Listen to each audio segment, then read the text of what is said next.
34장 우리 계속해서 홍해를 건너고 가는 장면까지 우리가 계속해서 봅니다. 우리 지난주에 본 것처럼 여호와께서 모세에게 이르시되 너는 어찌하여 내게 부르짖느냐. 기도할 때가 있고 우리가 행동할 때가 있다 그랬어요. 기도하는 것만 가지고는 안 돼요. 우리는 반드시 행동을 해야 돼요. 그리고 우리가 지난주에 말씀드렸죠.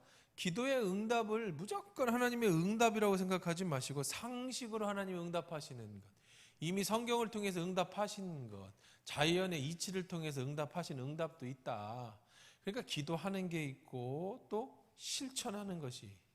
그래서 행함이 없는 믿음은 야고보서 2장 17절에 죽은 믿음이다 라는 말씀도 같이 나눴습니다.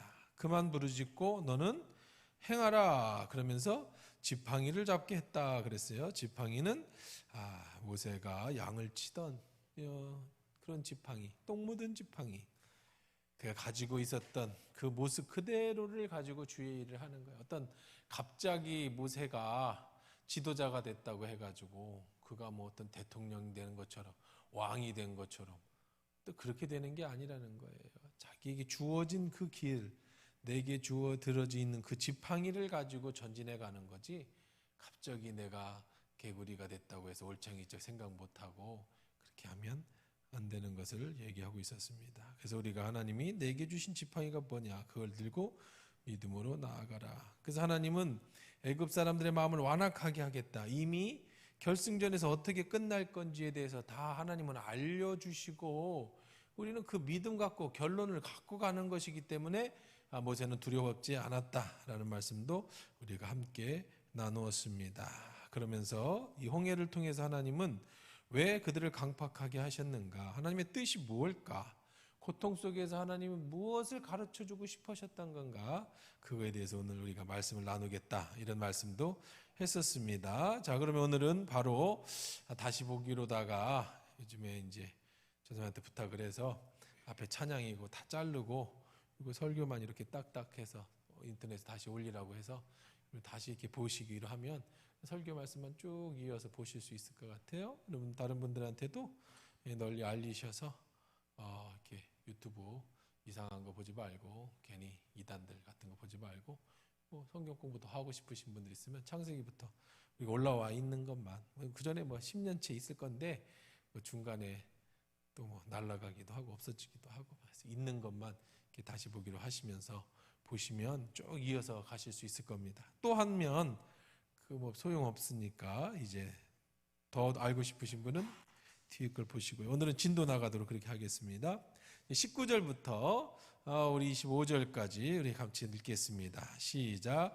이스라엘 진 앞에 가던 하나님의 사자가 그들의 뒤로 옮겨가매 구름 기둥도 앞서서 그 뒤로 옮겨 애굽진과 이스라엘 진 사이에 이르러 서니 저쪽에는 구름과 흑암이 있고 이쪽에는 밤이 밝음으로 밤새도록 저쪽이 이쪽에 가까이 못하였더라. 모세가 바다 위로 손을 내밀매 여호와께서 큰 동풍이 밤새도록 바닷물에 이르러 올라가게 하시니 물이 갈라져 바다가 마른 땅이 된지라. 이스라엘 자손이 바다 가운데를 육지로 걸어가고 물은 그들의 좌우에 벽이 되니 애굽 사람들과 바로의 말들 병거들과 그 마병들이 다 그들의 뒤를 추격하여 바다 가운데로 들어오는지라. 새벽에 여호와께서 불과 구름 기둥 가운데서 애굽 군대를 보시고 애굽 군대를 어지럽게 하시며 그들의 병거 바퀴를 벗겨서 달리기가 어렵게 하시니 애굽 사람들이 이르되 이스라엘 앞에서 우리가 도망하자. 여호와가 그들을 위하여 싸워 애굽 사람들을 치는도다. 26절까지였습니다. 자, 홍해가 갈라지는 거는 여러분들이 영화를 봐서라든지 이런 데서 잘 알지만 이게 구체적으로 어떻게 갈라지는지에 대해서는 잘 몰라요. 그래서 오늘 본문에서 그것을 좀 자세하게 설명을 하고 있습니다. 자, 이스라엘 사람들이 홍해 앞에서 기도할 때 이 떨고 있을 때에 이 애국 군대가 쫓아왔다고 그랬어요. 거의 그냥 문 앞에까지 왔습니다. 근데 그들은 뭘 가지고 있었다고? 병거를 타고 있었어요. 병거에 칼을 들고 창을 들고 휙 지나가면 다 죽는 거예요. 문 앞에까지 왔어요. 자, 지금 앞에는 홍해가 아직 갈라지지 않았습니다. 뒤에는 애국 군대가 바로 앞에까지 쳐들어왔습니다. 이거 일촉즉발이에요. 이스라엘 백성은 뭐 방패도 없고 뭐 그들을 막아설 힘도 없습니다. 자, 그런데 그때 어떤 일이 생겼느냐? 이스라엘 진 앞에 가던 하나님의 사자가 그들의 뒤로 옮겨가매 구름 기둥도 앞서서 그 뒤로 옮겨 애굽진과 이스라엘 진 사이에 이르러 서니 저쪽에는 구름과 흑암이 있고 이쪽에는 밤이 밝음으로 밤새도록 저쪽이 이쪽으로 가까이 못하였더라. 여러분 이해가 되십니까? 홍해가 이렇게 있습니다. 홍해가. 자, 이제 홍해 앞에 이스라엘 백성들이 있죠. 자, 홍해 앞에 이렇게 있을 때에 자, 이 애국 군대가 막 쭉 코앞에까지 왔어요. 아직 안 갈라졌습니다. 그렇죠? 홍해가 아직 안 갈라졌어요. 그래서 문 앞에 갔는데 이들은 뭘 가졌다고요? 병거를 가졌어요. 바퀴 달린 말 병거를 가졌어요. 여기 사람들이 200만 명이 2만 명이 60만 명 장정만 다 합치면 온갖 잡초까지 200만 명이 이 바다 앞에 해변가에 이렇게 쭉 늘려 서 있습니다. 이들의 이제 애국 군대가 이렇게 왔어요. 그럼 어떻게 되는 거예요? 이제 다 죽었어요. 홍해가 갈라진다고 해도 언제 건너가요? 이들은 가고 있었는데 그때 어떤 일이 생겼느냐? 자, 처음에 비기 히롯 그 앞에서 뭐가 생겼어요? 구름 기둥과 불 기둥이 섰다는 거 지난번에 보셨잖아요, 그렇죠? 이 홍해 앞에 구름 기둥과 불 기둥이 이렇게 서 있었던 게 이 애굽 병사가 막 오니까 이게 어디로 갔다? 뒤로 옮겼어요. 여호와의 사자와 함께 홍해. 그러면서 이 구름 기둥이 불 기둥이 어디를 가로막게 된 거예요? 이 애국 군대와 이스라엘 사이에 흑암, 구름이 가득 메꿨어요.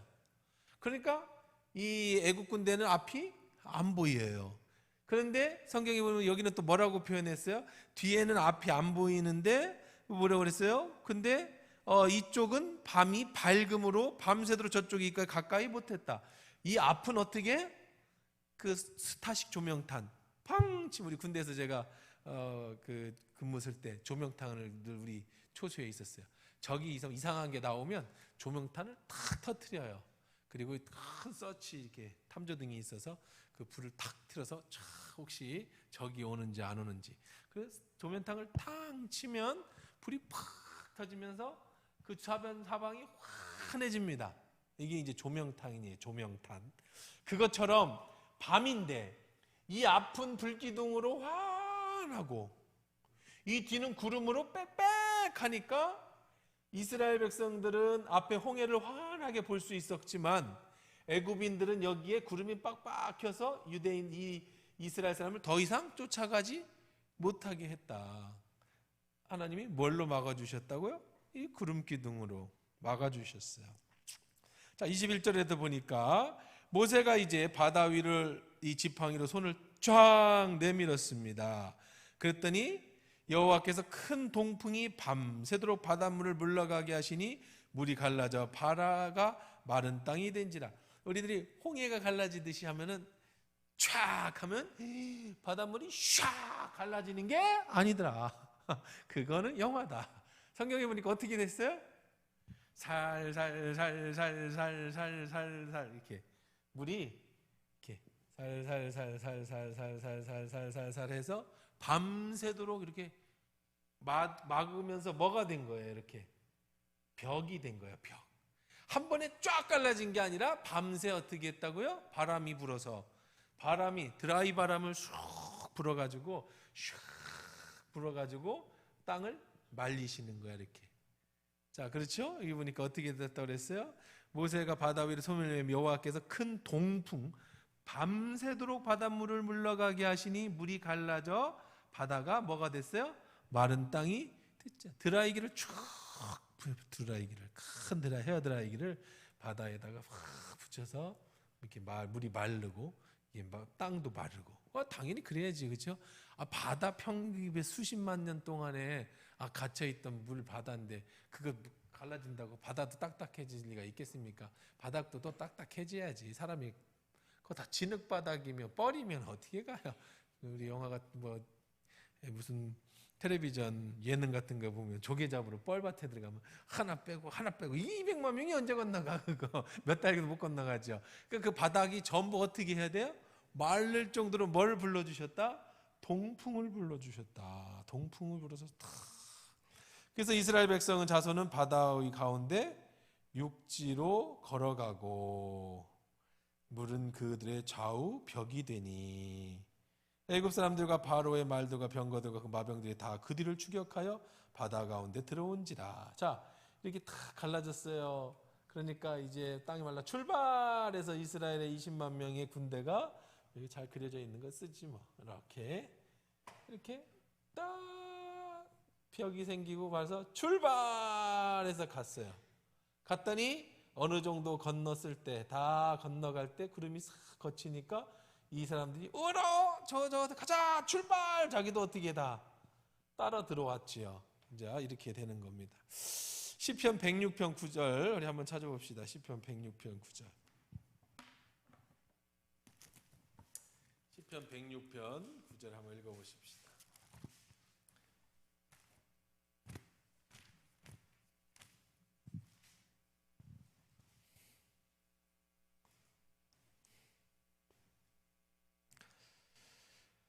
팔절 9절입니다. 자, 시작. 그러나 여호와께서는 자기의 이름을 위하여 그들을 구원하셨으니 그의 큰 권능을 만민에게 알게 하려 하셨음이로다. 이에 홍해를 꾸짖으시니 곧 마르니 그들을 인도하여 바다 건너가기를 마치 광야를 지나감 같게 하사. 참 할렐루야 시편이제. 시편에서 이 과거에 하나님께서 이렇게 하셨다라는 것을 시편 기자가 찬송하게 했습니다. 히브리서 10장 20절 한번 봅시다. 히브리서 10장 20절.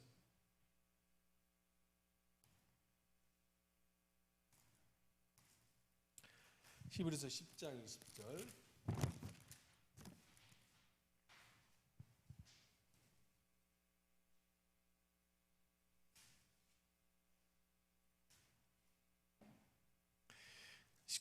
장 19절 20절 한번 읽어봅시다. 자, 시작. 그러므로 형제들아 우리가 예수의 피를 힘입어 성소에 들어갈 담력을 얻었나니 그 길은 우리를 위하여 휘장 가운데로 열어놓으신 새로운 산길이요 휘장은 곧 그의 육체니라. 잘 보세요.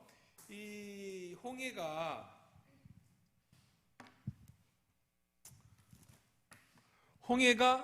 이렇게 갈라지는, 이 바다가 갈라지는 사건을 히브리서에서는 뭐라고 얘기를 했느냐면, 자, 여기가 이제 광야입니다. 광야. 그렇죠? 여기는 이제 애굽 땅이에요. 그러니까 지도를 이렇게 그리면 이렇게 홍해가 이렇게 떨어져 있어서 이렇게 돼 있다 그랬어요. 여기가 이제 광야입니다. 이쪽이 광야. 네, 여기가 광야. 지금 여기가 바다예요. 이게 홍해 바다. 참 여기서 이렇게 건너서 원래는 이렇게 돌아와야 되는데 블레셋이 있어서 이렇게 안 되고 이렇게 건넜단 말이에요. 그래 건너는데 이 길을 하나님이 홍해를 갈라지게 해주셨어요. 근데 이 길이 사실은 이쪽의 애굽 땅과 이쪽의 광야 사이에 막고 있어요. 못 가게 하는 막는 거였어요. 근데 이 막는 것을 하나님께서 이걸 이제 휘장이라고 하는 거예요. 휘장. 그러니까 막과 막이란 말이야. 막 못 들어가게 막아놓은 막이지. 야구장에 가면 표 안 낸 사람은 들어가지 마세요 하고 다 막았단 말이에요. 표 낸 사람은 문으로 들어가란 말이야. 표 없는 사람 담 넘어가지 말고 이게 막았어요. 철장이란 말이에요. 철장 막. 홍해로 막았어요. 하나님이 이쪽과 이쪽을 못 가게. 그런데 그 문을 부쉈어. 그래서 누구든지 이제 이쪽 광야를 걸어갈 수 있게 해줬어요. 이거를 히브리 기자는 뭐라고 얘기를 하냐면, 이쪽 애굽은 성소, 이 홍해가 가운데 있고 여기를 뭐예요? 지성소, 성소라고 이야기를 하는 거야. 홍해의 성소와 지성소. 이 유대인들의 그 성막은요, 성막에는 성전에는 이렇게 돼 있어요. 이렇게 나누어져 있어요. 그래서 여기에 막이 있습니다. 이게 홍해예요, 홍해. 히브리서에서는 이걸 이렇게 표현한 거예요. 이게 홍해예요, 홍해. 이 홍해는 여기서 여기를 못 건너가게 하는 막과 같은 거예요. 여기는 지성소, 여기는 성소. 성소에는 떡상이 이렇게 차려져 있어요. 매일 아침 저녁으로 상번제와 하번제. 뭐 같은 거냐면 제사 지내는 거하고 똑같아. 유교 제사 지내는 거. 유교 제사 떡 차려놓고 뭐 이렇게 뭐 향 피워놓잖아요. 그러면 여기도 떡을 차려놔요. 떡. 그리고 이제 요 앞에 향이 있어요. 향을 피워요. 향을 피우고. 그다음에 여기는 이제 촛대가 이렇게 있습니다. 7 촛대가 이제 이렇게 이게 성소에 있는 거예요. 이 성소와 이 사이에는 지성소가 있는데 지성소에는 뭐가 있어요? 우리가 잘 아는 법궤가 있죠. 법궤. 그래서 법궤 속에는 아론의 쌍난 지팡이와 그 다음에 만나, 첫 번째 열린 만나와 또 하나님의 십계명 돌판이 이렇게 들어져 있습니다. 여기는 이렇게 막아 있어요. 그 다음에 여기에 문이 있고요. 여기는 뜰이에요. 뜰. 유대인의 남자들의 뜰. 그 다음에 여기는 이방인의 뜰이에요. 그리고 이렇게는 막이 이렇게 서여져 있습니다. 여기도 큰 물두멍이 있어서 씻고, 그 다음에 요 옆에는 이제 소 잡고 양 잡는 그 번제단이 이렇게 있고요. 자, 그러면 여기는 매일 가는 거야. 누가? 대제사장이 뭐하러? 향 피우고 떡 깔고 촛불 켜고 이렇게 여기 가요. 근데 이 지성소는 언제 들어갈 수 있는 것이냐면 1년에 한 번 7월 14일 대속죄일에 이 하나님 앞에 이스라엘의 모든 죄를 대신 지고 대제사장이, 이거는 이제 예수님이 십자가를 진 거하고 똑같죠. 다 대신 지고 어디로 가냐면 이 지성소의 법궤 앞으로 가서 하나님께 모든 이스라엘 죄를 대신 고합니다. 그 전에 여기서 소를 잡고 자기 자신을 위해서 소를 잡고 이스라엘 백성을 위해서 소를 잡고 번제를 드린 다음에 그리고 그 깨끗하게 정결하게 하고 1년에 한 번 지성소에 가서 회개하는 거예요. 누구를 만나는 장소냐면 여기는 하나님을 만나는 곳이에요. 여기는 거룩한 곳이라고. 그러니까 함부로 막 들락날락거리면 안 돼요. 그래서 구별해 놨어요. 못 들어오게. 죄가 있는 사람은 못 들어오게. 그래서 1년의 대제사장, 제사장이라고 하는 것은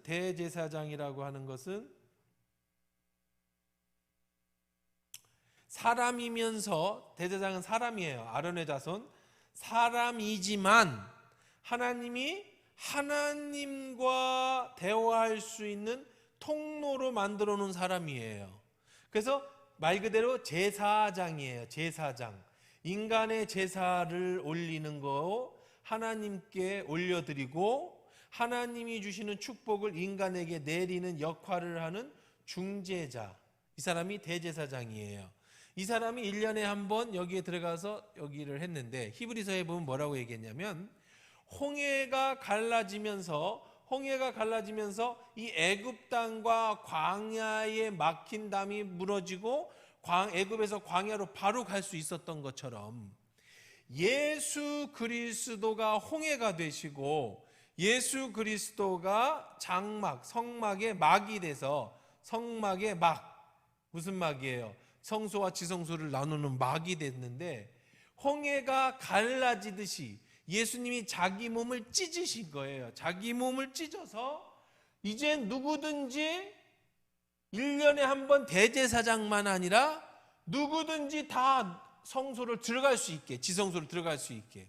지성소는 뭐 하는 곳이라고요? 하나님을 만나는 곳이라. 그러니까 이제는 이스라엘 백성이 애굽에 있을 때는 죄인이었고 노예였고, 그렇죠? 이런 신분이 어디를 지나면서 이 홍해를 지나면서 드디어 광야에 입성하면서 뭐가 되는 거예요? 하나님의 백성이 되는 거예요. 뭘 지나니까? 홍해를 지나니까. 원래 우리는 죄 많아서 하나님을 만날 수 없어서 성소밖에 못 가던 인간, 그것도 제사장이나 들어갈 수 있었던 사람이 이제 누구를 지나니까 홍해를 지나, 홍해가 누구? 예수 그리스도.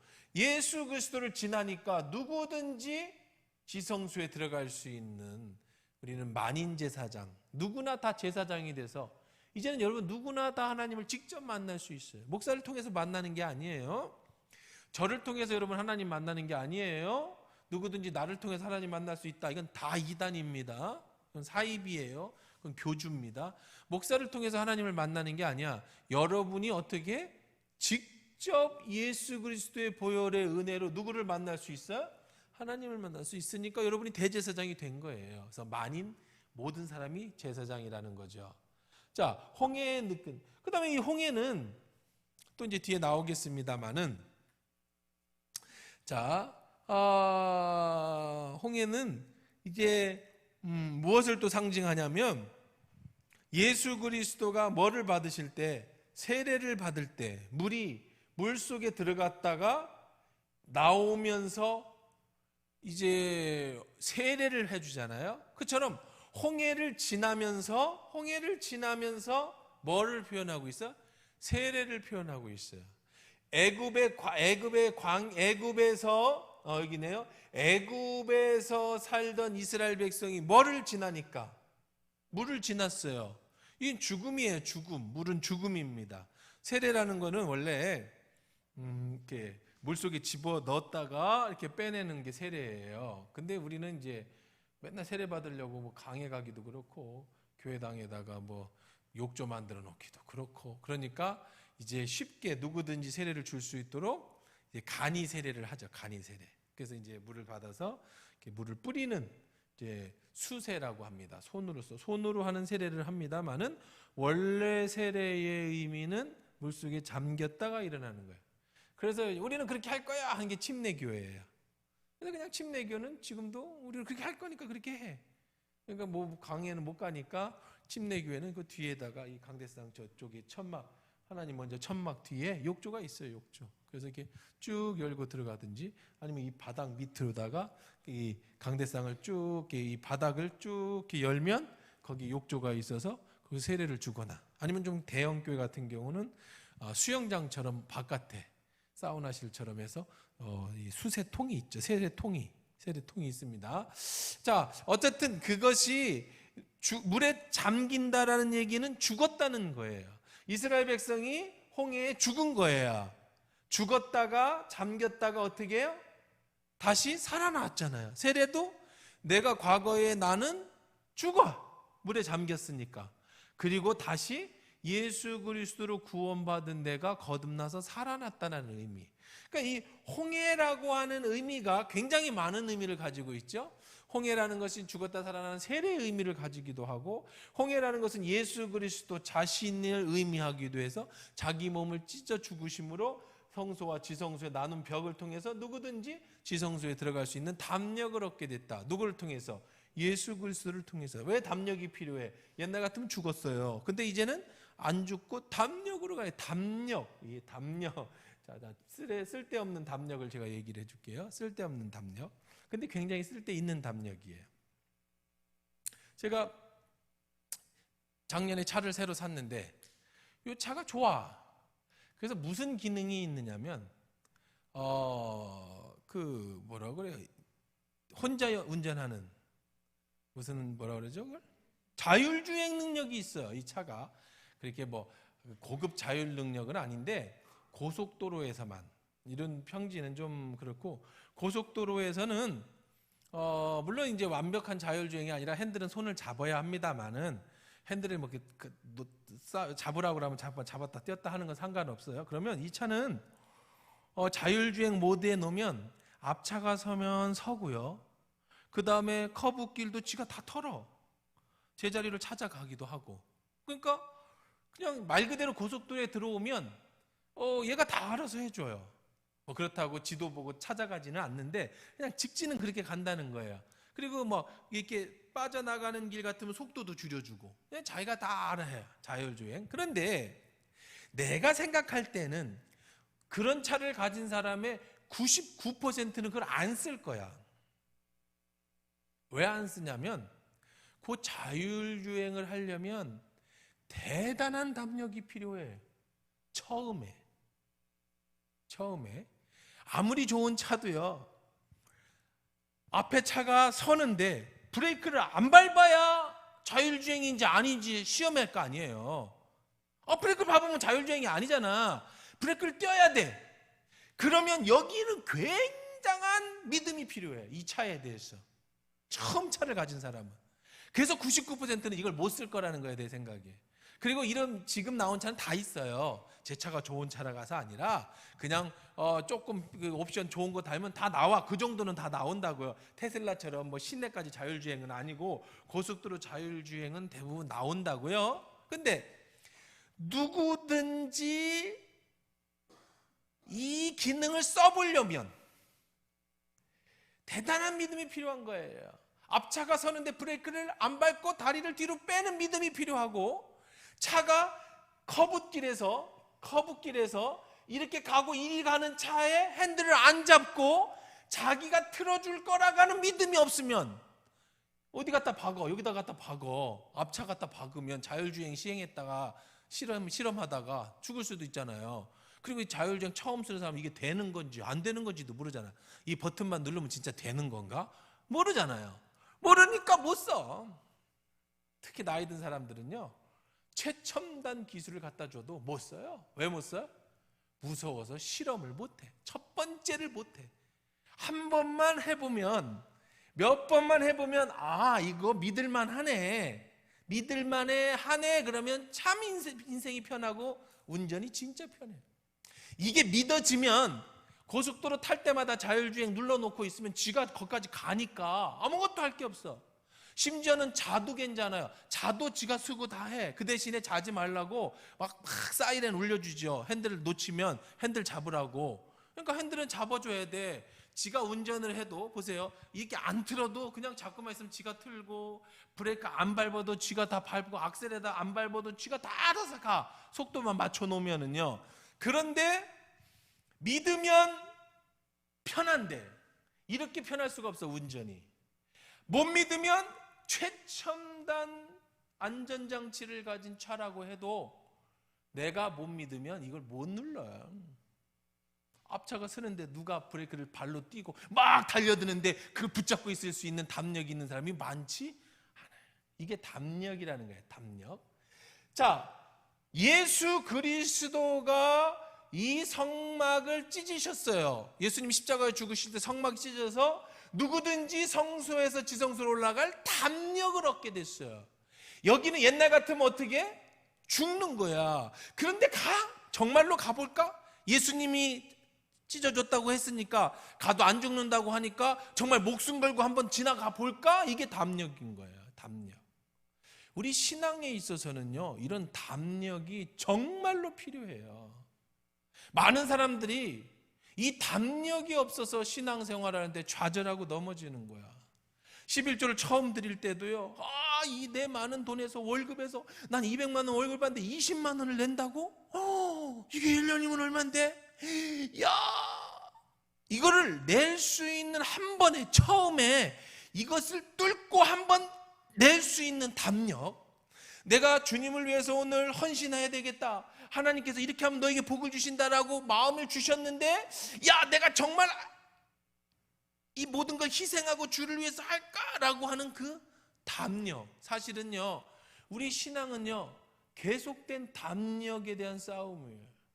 이 담력이 없으면 10년 신앙생활, 20년 신앙생활, 30년 신앙생활을 해도 항상 홍해 앞에서, 그냥 이 홍해 앞에서 뱅글뱅글 도는 거예요. 아무리 예수님이 휘장을 찢어주셨다고 해도 이 성소 앞에서 지성소에 나아갈 힘을 못 얻는 거예요. 최첨단 자동차를 가졌어도 이 담력이 없으면 자동주행에 놓고 발을 못 대는 거예요. 자율주행에 놓고 커브길에 손으로 힘을 못 푸는 거라는 거예요. 1000번만 하면, 웬만하면, 물론 못 믿을 수도 있죠. 기계라는 게 10,000분에 10만 분에 한 번이라도 잘못하면 죽을 수도 있으니까, 그래서 핸들은 잡으라는 거야. 혹시 모를 일을 대비해서 핸들을 잡고 있으라는 거예요. 그래서 핸들을 띄면 띠띠띠 소리 나는 거예요. 아직 완성된 게 아니에요. 완전한 자율주행이 되면 핸들이 없어져요. 그때는 여러분 자동차도 완전한 자율주행이 지금 1단계, 2단계, 3단계, 4단계인데 지금 제가 얘기한 건 이제 1단계고 2단계가 이제 신의 자율주행, 3단계가 이제 완전한 자율, 4단계에 들으면 어떻게 되냐면 자동차가 이렇게 생길 거예요. 이렇게 의자가 이렇게 4명이 마주보고 여기 탁자가 있고 여기에 유리창이 있겠죠. 차가 이리 갈 거예요. 그리고 컴퓨터가 여기 달려서 목적지만 내비게이션 입력하면 그냥 자기가 가는 거예요. 핸들도 필요 없어. 다 이제 완전한 자율주행이 되면. 근데 지금은 이제 1단계, 2단계니까 이게 완벽하지는 않아도 믿으면, 담력을 얻으면 새로운 길이 열려, 신세계가 열린단 말이에요. 운전의 신세계가 열려. 이거 열리면 고속도로가 참 편해요.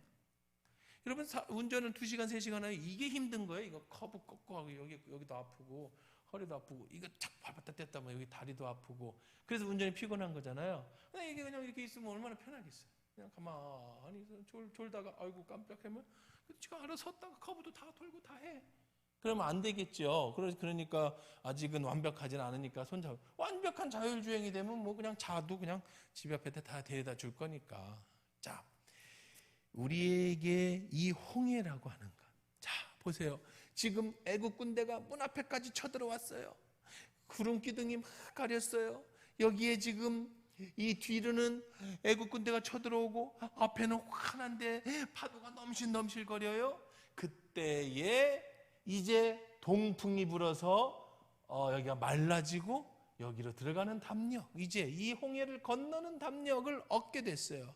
이제 믿음을 가지고 홍해로 들어갔어요. 무서웠겠죠. 이 바다를 지나간다는 게 첫 경험 아니에요. 중간쯤 갔는데 덮치면 죽는 거 아니에요. 가다가 쑥 빠지면 다 죽는 거 아니에요. 그런데 가라 하니까 200만 명이 막 밀어붙이니까 어떻게 해요? 앞에 사람들은 가야죠. 돌아갈 수가 없어. 이제는 생각해봐요. 200만 명이 뒤에서 밀어붙이는데 어떻게 뒤로 가요? 나는 무서워서 못 가요. 못 하잖아요. 그냥 밀려가야지. 가는 거예요. 이게 담력이에요. 한번 홍해를 건너고 나면 이들에게 뭐가 생겼어요? 하나님이 우리와 함께 하신다라고 하는 확신난 믿음이 생기는 새로운 세계가 열리는 거예요. 애굽의 세계가 아닌 가나안에 들어가게 하는 광야의 새로운 세계가 열리는 거예요. 이제는 꿈꿔보지 못했던, 나중에 이제 요단강도 그렇게 넘어갑니다. 똑같은 케이스죠. 이렇게 여기가 요단강인데 이렇게 요단강을 건널 때 여기가 이제 모미를 벨 때라 물이 꽉 차 있었을 때 이제 요단강은 말리지 않고 법궤를 메고 첨벙첨벙 제사장이 걸어 들어가서 허리쯤 찼을 때 물이 쭉 갈라지. 이건 영화처럼 이렇게 들어가죠. 그러면 가나안이라는 새로운 세상이 열리는 거예요. 이 애굽에서 이 광야라는 새로운 세상이 열리는 거예요. 어디에 살던 애굽에서 지성소에서만 맛보던 그 양 잡고 소 잡던 이 세상에서 이제 담대함으로 지성소에 들어가면 예수 이름으로 소를 잡을 필요도 없고 양도 잡을 필요 없는 새로운 신세계가 열리는 거란 말이에요. 이 모든 것에서는 뭐가 필요하냐? 이 담대함이 필요한 거예요. 하나님 앞에서 한번 해보는 담력. 이것도 몇 번 해보면 이야, 이런 재미가 있구나, 이런 세계가 있구나. 그럴 때 우리에는 새로운 세계가 활짝 펴지는 그 신앙의 한층 업그레이드 되던 그런 길을 내죠. 자, 이제 이 파도를 한번 생각해 보십시다. 이 파도라는 것. 조금 전까지 이 파도는 우리 앞에 막는 뭐였어요? 장애물이었어요. 파도가 넘실넘실한데 거기 들어갈 사람은 아무도 없어요. 근데 이 파도가 뭐가 됐어요?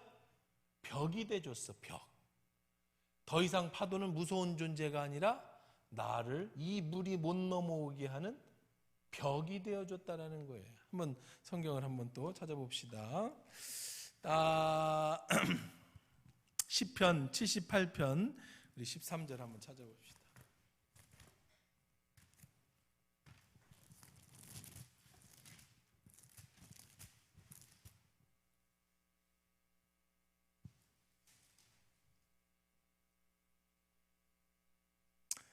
자, 한번 13절 읽어볼게요. 자, 12절부터 옛적에 하나님이 애굽 땅 소환들에서 기이한 일을 그들의 조상들의 목전에 해.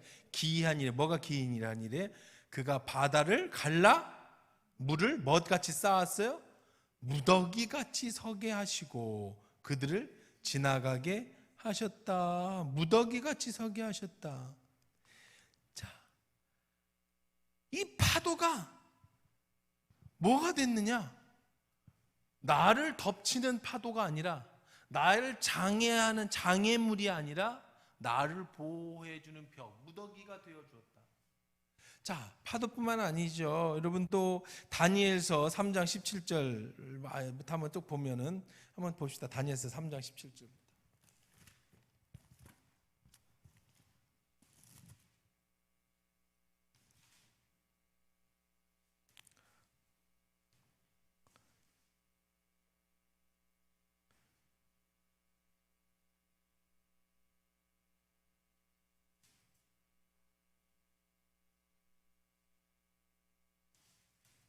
다니엘서 3장 17절 같이 한번 읽어봅시다. 자, 왕이여 우리가 섬기는 하나님이 계시다면 우리를 맹렬히 타는 풀무불 가운데서 능히 건져내시겠고 왕의 손에서도 건져내시리이다. 그렇게 하지 아니하실지라도 왕이여 우리가 왕의 신들을 섬기지도 아니하고 왕을 세우신 금신상에게 절하지도 아니할 줄 아소서. 자, 이건 물이라고 하면 얘는 뭐예요? 이번에는 불이죠. 불. 느부갓네살이 19절에 보면 7배나 뜨겁게 했어요. 그리고 20절에 그들을 갖다가 풀무불에 던졌어요. 자, 그러자 21절에 그 사람들이 겉옷과 속옷이 모자와 다른 옷들을 입은 채 결박하여 맹렬히 타는 풀무 가운데 던졌더라. 자, 왕의 명령이 엄하고 풀무불이 심히 뜨거움으로 불꽃이 사드락 메삭 아벳느고를 붙든 사람을 태워 죽였고 이 세 사람 사드락 메삭 아벳느고는 결박되는 채 맹렬히 탄 불무 가운데 떨어졌더라. 근데 떨어졌는데 어떻게 됐어요? 26절에 보니까 느부갓네살이 맹렬히 타는 불무 가운데 아기 가까이 가서 불러 이르되 지극히 높으신 하나님의 종 사드락 메삭 아벳느고야 나와서 이리 오라 하매 사드락 메삭 아벳느고가 불 가운데서 나온지라. 총독이 자사의 행장관과 모든에서 머리털도 그을리지 아니하였고 겉옷빛도 변하지 아니하였고 불탄 냄새도 없었다. 자, 보세요. 이 물은 이들을 막는 장애물이었어요. 그런데 하나님이 이 장애물을 무더기처럼 쌓아서 누구를 보호해줘? 이 물이 넘어가지 못하도록 이스라엘 백성을 보호하는 걸로 바꿔주셨어요. 자, 7배나 강한 풀무의 불은 그들로 하여금 죽음이라고 하는 두려움을 가지고 하게 하는 그런 존재였어요. 그런데 그들이 그 풀무 속에 들어갔지만 오히려 그들을 붙잡고 갔던 사람들은 다 타 죽었는데 그들은 머리털 하나 그을린 바가 없고 몸에 불냄새 하나 나는 적이 없다. 하나님이 오히려 불꽃이, 불벽이 그들을 보호하게 해주셨다는 거예요. 놀랍죠? 나를 막는 장애물이, 나를 할 수 없게 하는 한계가 오히려 나를 돕는 도구가 되게 해주셨다. 이게 하나님이 하시는 일이라는 거예요. 하나님이 허락하지 않으시면 하나님의 택한 자는 머리털 하나도 상함이 없게 된다.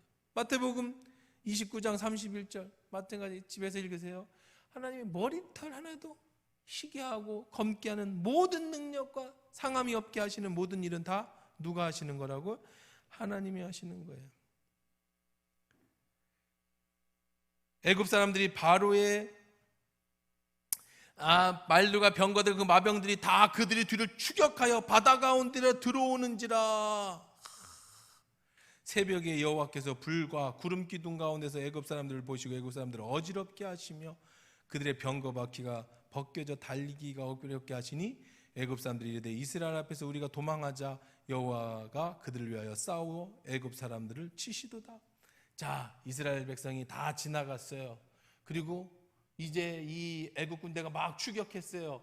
그런데 그 순간에 불구름과 구름기둥이 막 회오리를 치니까 달리던 말들이 놀래서 나자빠지고 바퀴가 빠져나가고 진흙에 발이 굳으니까 이들이 뭐라고 생각했느냐? 아이쿠야, 어떻게 얘들은 빠져나가고 우리는 못 빠져나가냐? 이건 누가? 여호와가 이렇게 하시는구나. 도망치자. 깨달았어요. 10가지 재앙을 통해서도 알았는데 혹시나 하고 다시 한번 돌아왔다가 이제는 더 이상 도망칠 수 없는 바다 한가운데서 도망치자라고 했지만 어떻게 됩니까? 새벽이 26절 여호와께서 모세에게 이르시되 내 손을 바다 위에 내밀어 물 애굽 사람들 그들의 병과 마병을 다시 흐르게 하라 하시니 그 손을 바다 위에 내밀매 새벽이 되어 바다 힘이 회복한지라 애굽 사람들이 물 가운데 거슬러 도망하나 여호와께서 애굽 사람들을 바다 가운데서 엎으시니 물이 다시 흘러 병거들과 기병들을 덮되 그들의 뒤를 따라 바다에 들어간 바로의 군대를 다 덮으니 하나도 남지 아니하였더라. 그러나 이스라엘 자손은 바다 가운데 육지로 행하고 물 위에 좌우에 벽이 되었더라. 히브리서 11장 29절 한번 읽어보십시다. 히브리서 11장 29절.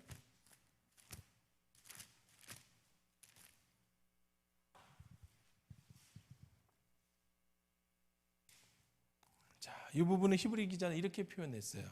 11장 29절에 믿음으로 그들은 홍해를 육지같이 건넜으나 애굽 사람들은 이것을 시험하다가 빠져 죽었으며. 이거 건널 때에 애굽인들이라고 다 건넌 건 아니었을 거야, 그렇죠? 야, 이거 저기 들어갔다가 우리 죽으면 어떻게 할까? 하나님을 그래서 안 건넌 사람도 있을 거고 그냥 하나님을 시험하고 들어간 사람도 있을 건데 들어간 사람은 다 어떻게 됐다? 다 빠져 죽었다. 하나님을 시험해서 어떻게 됐다고 그래요? 다 빠져 죽었다. 하나님은 지금 뭐와 뭐를 구별하셨어요? 악인과 의인을 구별하셨어요. 악인은 어떻게 하고 다 수장시키고 의인은 어떻게 하고 살려주시고. 이게 심판이죠, 심판. 계시록 20장입니다. 한번 보십시다. 계시록 20장 13절로 15절.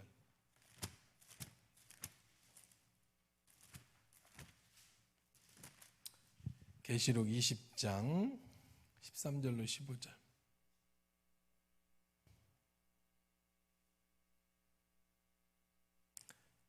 자, 같이 한번 읽어보십시다. 자, 12절부터 읽어보십시다. 또 내가 보니 죽은 자들이 큰 자나 작은 자나 그 보좌 앞에서 서 있는데 책들이 펴 있고 또 다른 책이 펴졌으니 곧 생명책이라.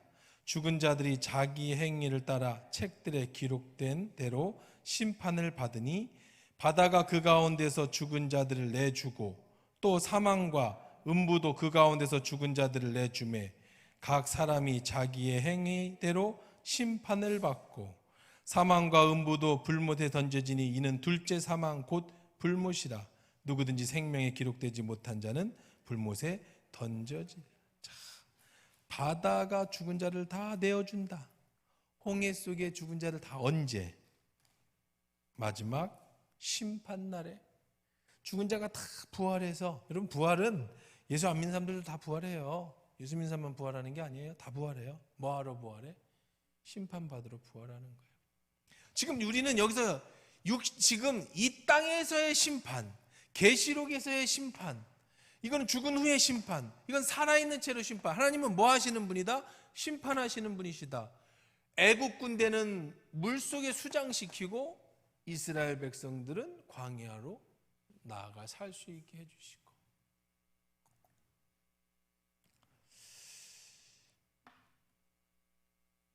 (28절부터) 우리 한번 다 같이 31절까지 다 마지막 읽읍시다. 시작. 물이 다시 흘러 병거들과 기병들을 덮되 그들의 뒤를 따라 바다에 들어간 바로의 군대들 다 덮으니 하나도 남지 아니하였더라. 그러나 이스라엘 자손은 바다 가운데 육지를 행하였고 물이 좌우의 벽이 되었더라. 그날에 여호와께서 이같이 이스라엘 애굽 사람의 손에서 구원하심에 이스라엘이 바다에서 애굽 사람들이 죽어 있는 것을 보았더라.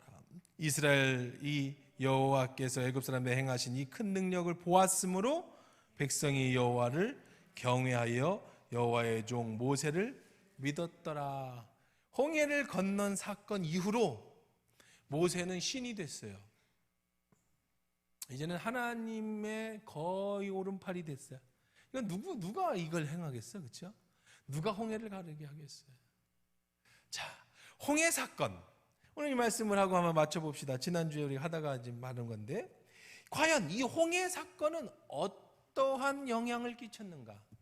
왜 하나님은 그냥 홍해를 건너게 하면, 여러분 생각할 때 우리 인생 참 쉽게 생각해 봅시다. 뭐 이렇게 어렵게 살아? 인생을 쉽게 생각해. 와, 이스라엘 백성이 왔어요. 홍해네. 모세가 손 들었어. 홍해가 쫙 갈라졌네. 건너. 애굽들에 쳐들어오네. 아이, 갈라져. 닫어. 그러면 아주 편하죠. 인생 편하죠. 그럴 것도 뭐 있어. 그냥 애국 군대 오기 전에 홍해네. 갈라져서 넘어가고, 애국 군대 와보니까 얘들 어디로 갔지? 바다인데 어디로 간 거야? 집에 들어가고. 뭐 편하잖아, 인생. 근데 그렇게 인생이 편하지 않더라고요. 왜 이렇게 익사이팅해? 뭐가 하나님의 일은 왜 이렇게 익사이팅한 거예요? 여러분 인생도 참 익사이팅하죠. 그냥 편하게 살면 안 될까? 병도 안 걸리고 그냥 교회 잘 다니고 일상. 저는요, 이 세상의 최고의 축복이 일상이라고 생각해요. 여러분, 저는 최고 좋아하는 단어 중에 하나가 뭐냐면 일상이라는 거예요. 일상.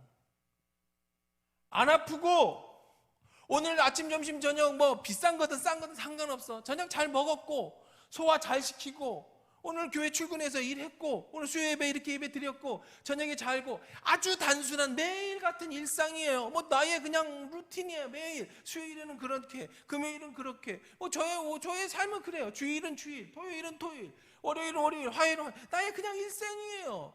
이게 루즈하고 재미없고 별거 아닌 것 같은데 저는 하루에 이런 일상이 너무너무 행복하고 너무너무 축복이에요. 안 아픈 게 얼마나 축복이에요. 소화 잘 시키는 게 얼마나 축복이에요. 아침에 눈 뜨는 게 얼마나 축복이에요. 저녁에 잠드는 게 얼마나 큰 축복이에요. 사람들은 뭔가가 익사이팅한 것만 감사하고 평범한 것에 대해서는 감사할 줄 모르는데 그것처럼 어리석은 사람이 어디 있어요. 자, 그런데 그렇게 일상에 아무 문제 없이 살아갈 수 있으면 너무 좋겠어요. 나는 그거를 너무 감사하게 생각하고 매일 새벽할 때마다 그 하나님 앞에 감사해. 오늘 내가 숨쉬고 오늘 별일 없이 문제 없이 이렇게 살아가는 것이 너무너무 감사해. 좋은 일 있으면 더 좋고 또 힘든 일 있어도 하나님의 은혜 속에서 잘 넘어가요. 얼마나 감사해. 그런데 인생이 그렇게 일상이 말 그대로 일상, 매일매일의 생활이 이렇게 편하지만은 않아. 인생을 살아보면 익사이팅하죠. 죽을 고비도 넘기고.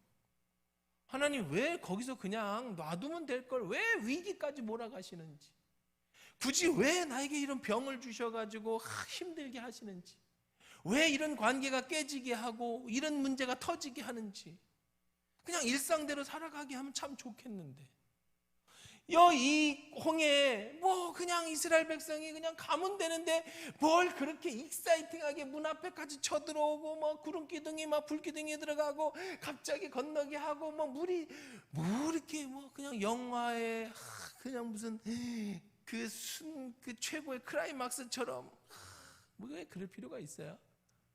왜 그렇게 우리 인생은 그렇게 익사이팅할까요? 왜 홍해는 이렇게 익사이팅해야 될까요? 자, 첫 번째는 이 홍해 사건은 이 사건 이후로 여러 가지 효과가 생겼어요. 많은 효과 중에 간단하게 제가 얘기 들으면, 이 얘기를 누가 들었어요? 이 얘기를요 누가 들어요? 이들이 가야 될 가나안 땅 사람들이 다 들었어요. 이스라엘 군인들이, 백성들이 지금 40년 동안 광야에서 생활을 하는데 이 땅에 살고 있던, 여기 살고 있던 가나안 사람들은 무슨 소문을 들었어? 저들이 어디를 건넜다? 홍해를 건넜다. 그 민족이 지금 어디로 쳐들어오고 있다? 가나안으로. 이미 여들은요 전의가 다 상실됐어요. 안 싸워도 다 이겨. 왜? 홍해 건넌 민족하고 어떻게 싸워? 이런 익사이팅한 소식은 가나안 백성들이 이스라엘을 두렵게 만들었고, 두 번째, 애굽 백성들이 다시는 쫓아갈 마음조차 먹지 못하게 만들었어요. 얼마든지 홍해를 안 건너고 이 뒤로 가서 이 광야에서 다 잡아오면 돼. 다시 뭐 어려워요? 이 애굽이 얼마나 큰 나라인데 노예 잡아오는 거야. 뭐 사냥해 갖고 오면 되는 거야. 절대로 이제는 도망간 이스라엘 백성이 떠난 이스라엘 백성은 애국 군대는요 다시 잡아올 꿈도 못 꿔. 왜? 홍해 사건 때문에 이들은 하나님과 함께하는 민족이기 때문에. 이건 익사이팅한, 우리 인생에 있어서 익사이팅한 일이 생기는 거는요, 일상도 참 소중하고 좋은 일이지만 내 삶에 어떤 익사이팅한 일이 생기면은 어떤 큰 위기를 만나고 그런 가운데 하나님의 역사를 본다는 건 이 사건을 통해서 주변이나 환경이나 놀랄만한 인생의 반전과 새로운 변화를 가져오는 하나님의 각본이에요. 엄청난 각본인 거예요. 뿐만 아니죠, 이스라엘 백성은 어떻겠어요? 이 사건 이후로 바뀌지는 않았어요. 완전히 바뀐 건 아니지만 10가지 재앙과 홍해를 건넌 사건으로 통해서 이스라엘 백성은 다시금 우리는 하나님이 정말로 우리를 사랑하는 민족이구나, 우리를 지켜주시는 민족이구나, 우리는 그런 사랑받는 민족이라는 것을 깨달은 거예요. 익사이팅한 경험을 통해서 깨달은 거예요. 우리 인생도 그래요. 죽을 고비를 넘기고 나면 하나님이 정말 나를 이렇게 사랑하시는구나, 내 인생이 이렇게 되는구나, 그때 얘기할 수 있는 거예요.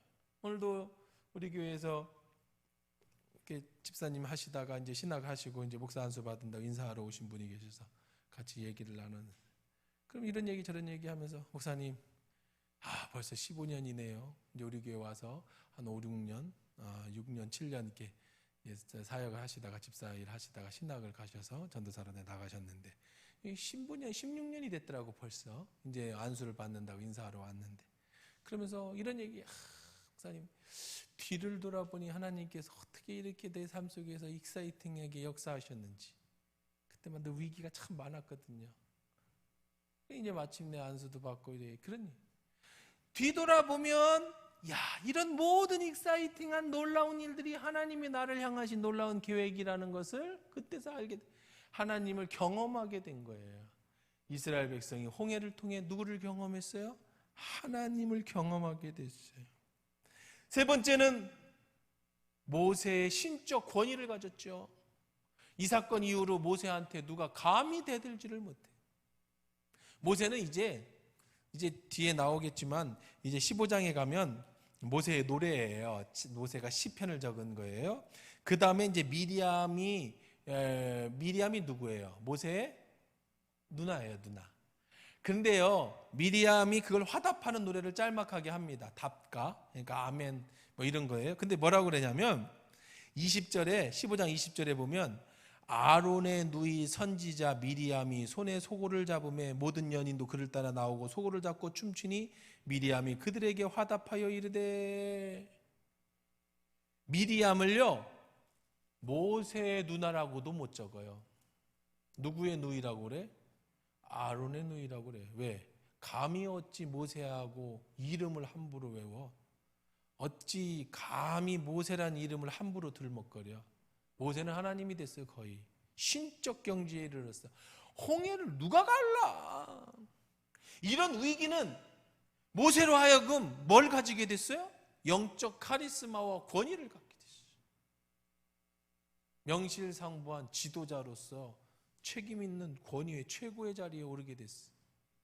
이전까지는 홍해 갈라지게 10가지 재앙이 있기 전에는 장로들이 뭐라고 그랬어요? 야, 너 뭔데, 네가 뭔데 우리를 데려다가 이렇게 그 자기를 막 증명해 보여야 됐어. 내가 어떤 사람인지를. 그런데 이제는 증명해 보일 필요가 없죠. 이제는 명실상부한 최고의 권위를 가진 모세의 신적 권위를 가지게 됐어. 뿐만 아닙니다. 이제는 이제 여러 가지 세례, 아까 얘기한 이 홍해가 세례의 모형이 됐다라고 말씀을 드렸죠. 여러분 고린도전서 10장 12절 한번 봅시다. 이제 예수 그리스도가 오실 것을 예언한, 앞으로 이루어질 것에 대한 예언적인 역할이 바로 이 출애굽 사건입니다. 10장 12절.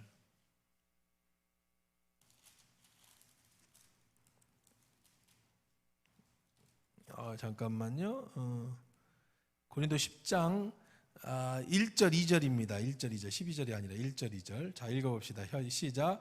형제들아, 나는 너희가 알지 못하기를 원하지 아니하노니 우리 조상들이 다 구름 아래에 있고 바다 가운데 지나며 모세에게 속하여 다 구름과 바다에서 뭐를 받았어요? 세례를 받았고, 그래서 뭐의 모형이 된 거야? 지금 이 사건은 앞으로 우리가 받게 될 세례의 모형이 됐어요.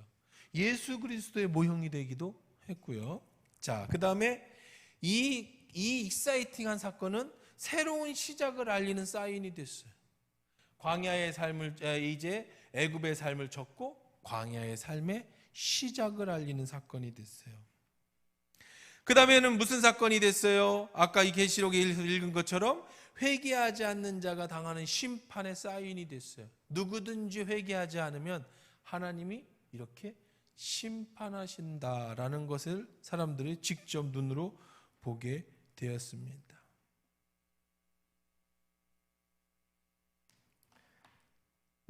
자, 그 외에도 뭐 여러 가지 우리가 할 수 있겠지만, 볼 수 있겠지만, 이제 우리가 이 정도로 보고 우리가 14장까지 맞추려고 합니다. 오늘 말씀 정리해 보십시다. 자, 한번 보세요. 14절 마지막 절도 보세요. 31절에 보면 이스라엘 여호와께서 애굽 사람들에게 행하신 그 큰 능력을 보므로 백성이 여호와를 경외하며 여호와와 그의 종 모세를 믿었기. 하나님과 함께 누구를 믿게 됐어요? 그의 종 모세를 믿게 됐죠. 이 홍해의 엄청난 사건은 모세가 하나님의 종이라는 것을 믿게 되는 사건이 됐죠. 말씀 정리해 보십시다. 인생에 살다 보면 홍해를 만납니다. 왜 하나님이 홍해로 나를 이끌었냐? 넘어가도 되는데 꼭 내 인생에서 이런 어려움이 꼭 있을 필요가 뭐 있겠느냐? 그냥 일상에 매일매일 나를 기쁘게 하고 행복하게 해주면 안 되냐? 왜 나에게 이런 질병을 주냐? 왜 나에게 이런 관계의 깨어짐을 주냐? 왜 나에게 이런 어려움의 인생의 문제를 주냐? 왜 나에게 이렇게 힘들고 어려운 일을, 고통스러운 일을 당하게 하시느냐? 여러분 원망하지 말고요. 하나님이 우리를 홍해로 모실 때에는 하나님의 뜻이 계셔요. 그리고 그 익사이팅한 경험을 통해서 하나님이 여러 가지를 바꿔놓으신 것처럼 그런 경험은 우리의 일상은 하나님이 주신 축복이지만 일상이 깨어질 때 어떤 엄청난 위기가 내 앞에 올 때 그 위기는 오히려 위험은 기회라고 했잖아요. 위험과 기회가 위기잖아요. 위험이 아닌 기회가 돼서 하나님 앞에 쓰임받는 사람으로서 우리가 새롭게 되어지는 놀라운 역사를 이룬다는 것 기억하시고요. 인생의 홍해를 만나실 때 두려워하지 마시고 믿음으로 행하시고 기도함으로 하나님 뜻을 발견하고 그 뒤에 하나님이 나에게 펼쳐주실 그 엄청난 아름다운 것들을 꿈꾸는 여러분 되기를 주의 이름으로 축원합니다.